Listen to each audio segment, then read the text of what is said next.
বিশ্বাসে মেলায় বস্তু, তর্কে বহুদূর। কথাটা কতটা সত্য আজকের একটা কাহিনী আপনাদের শ্রবণ করাবো।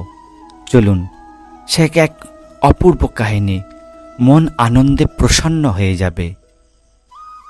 এক 8 বছরের একটি বাচ্চা ছেলে 1 টাকার কয়েন নিয়ে হাতে নিয়ে দোকানে দোকানে ঘুরে বেড়াতে থাকলেন।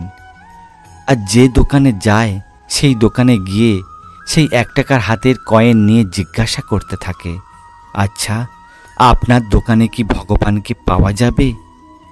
দোকানদার এই কথা শুনে খুব অবাক হয়ে যান আর কয়েনটি হাতে নিয়ে ছুঁড়ে ফেলে দেয়, তাড়িয়ে দেয় ছেলেটিকে। বলল, এসব কি বলছো বেটা? যাও, আমার দোকানে কোনো ভগবানকে পাওয়া যাবে না। ছেলেটি সেই কয়েনটা গুড়িয়ে নিয়ে আবার পাশের দোকানে গেলেন। সেই 1 টাকা নিয়ে চুপচাপ দাঁড়িয়ে রইল। দোকানদার বললেন, এই ছেলে, 1 টাকা দিয়ে কি করতে চাও তুমি? ছেলেটি করজোড়ে বলল, বাবু, আমি ভগবানকে চাই। আপনার দোকানে কি ভগবানকে পাওয়া যাবে? দ্বিতীয় দোকানদারও তাড়িয়ে দিল তাকে। কিন্তু অবুঝ ছেলেটি হাল ছাড়ল না। একটার পর একটা দোকানে ঘুরতে লাগলো। ঘুরতে ঘুরতে 40টা দোকান ঘোরার পর এক বয়স্ক দোকানদারের কাছে জিজ্ঞাসা করল যে, বাবুজি, তোমার দোকানে কি ভগবানকে পাওয়া যাবে? তখন এই বয়স্ক দোকানদার জিজ্ঞাসা করল, তুমি ভগবানকে কিনতে চাও? কিন্তু কেন? কি করবে ভগবানকে দিয়ে? এই প্রথম কোনো দোকানদারের মুখে এই রকম প্রশ্ন শুনে ছেলেটির চোখে মুখে আশার আলো ফুটে উঠল। নিশ্চয়ই এই দোকানে ভগবানকে পাওয়া যাবে। বিনয়ের কণ্ঠে উত্তর দিল যে, বাবু, আমার তো মা বাবা নেই, আমার তো বাবা নেই। এই দুনিয়াতে আমার মা ছাড়া আর কেউ নেই। আমার মা সারা দিন কাজ করে, আমার জন্য খাবার নিয়ে আসে। আমার মা এখন হাসপাতালে। মা মরে গেলে আমি খাবো কি? ডাক্তার বলেছে একমাত্র ভগবানই পারে আমার মাকে বাঁচাতে। তাই তো আমি প্রত্যেক দোকানে দোকানে ঘুরে বেড়াচ্ছি। আপনার দোকানে কি ভগবানকে পাওয়া যাবে? তখন ওই দোকানদার অবাক হয়ে গেলেন ছেলেটির আত্মবিশ্বাস দেখে, যে ডাক্তার বলেছে যে ভগবানই একমাত্র পারে আমার মাকে বাঁচাতে। তাহলে এই 1 টাকা দিয়ে কি ভগবানকে পাওয়া যাবে? বিশ্বাস দেখুন। দোকানদার বললেন, হ্যাঁ, পাওয়া যাবে। কত টাকা আছে তোমার কাছে? ছেলেটি বলল, মাত্র 1 টাকা। সমস্যা নেই, 1 টাকাতেও ভগবানকে পাওয়া যাবে।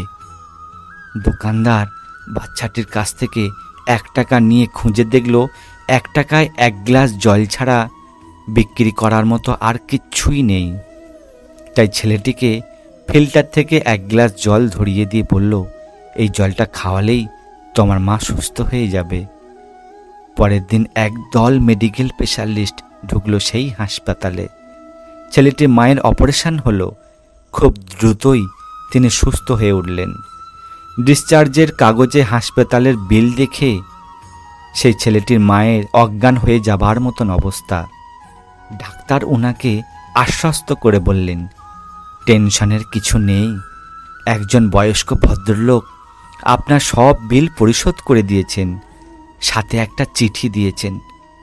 ছেলেটির মা চিঠিটি খুলে পড়ে দেখল, তাতে লেখা আছে, আমাকে ধন্যবাদ দেওয়ার কোনো প্রয়োজন নেই। আপনাকে তো বাঁচিয়েছেন স্বয়ং ভগবান। আমি তো শুধু মাধ্যম মাত্র। বরং ধন্যবাদ দিলে দিন আপনার এই অবুঝ বাচ্চাটিকে, যে 1 টাকা হাতে নিয়ে অবুঝের মতন ভগবানকে খুঁজে বেরিয়েছে প্রত্যেক দোকানে দোকানে। তার বুক ভরা বিশ্বাস ছিল একমাত্র ভগবানই পারে আপনাকে বাঁচাতে। এর নামই বিশ্বাস। আমি এর আত্মবিশ্বাস দেখে আমি অবাক হয়ে গিয়েছিলাম। ভগবানকে খুঁজে পেতে কোটি টাকার দরকার হয় না। বিশ্বাস নিয়ে মন থেকে খুঁজলে 1 টাকাতেও ভগবানকে পাওয়া যায়। ভগবান সব সময় তার ভক্তের সরল বিশ্বাসে বন্দী থাকেন। যার ভগবানের প্রতি সরল বিশ্বাস রয়েছে তাকে ভগবান সর্ব অবস্থায় কোনো না কোনো মাধ্যমে সাহায্য করেই থাকেন। কিন্তু আমরা তা উপলব্ধি করতে পারি না, ভগবানের এই কৃপাকে উপলব্ধি করতে পারি না, পূর্ণ বিশ্বাস রাখতেই পারি না। বিশ্বাস হারিয়ে যাচ্ছে আমাদের সমাজ থেকে, আমাদের হৃদয় থেকে। তাই তো সমাজে এত সমস্যা, এত কষ্ট, দুঃখ, জলাযন্ত্রণা। যদি বিশ্বাস থাকে এই ছেলেটির মতন, অবুঝের মতন সরল মনে যে ভগবানকে পাওয়া যাবে, 1 টাকা তো হলেও পাওয়া যাবে, কোটি টাকার দরকার লাগে না, শুধু বিশ্বাসটুকুনই লাগে। যাই বাচ্চাটি করে দেখিয়েছে। কেমন লাগলো মিত্ররা এই কাহিনীটা? যদি ভালো লাগে তাহলে বেশি করে শেয়ার করুন এই কাহিনী। আর এই রকমের সুন্দর সুন্দর কাহিনী, লীলাকথা শুনতে চ্যানেলটিকে অবশ্যই সাবস্ক্রাইব করে রাখুন। দেখা হচ্ছে পরে অন্য কোনো লীলা নিয়ে। ভালো থাকবেন, সুস্থ থাকবেন। হরে কৃষ্ণা।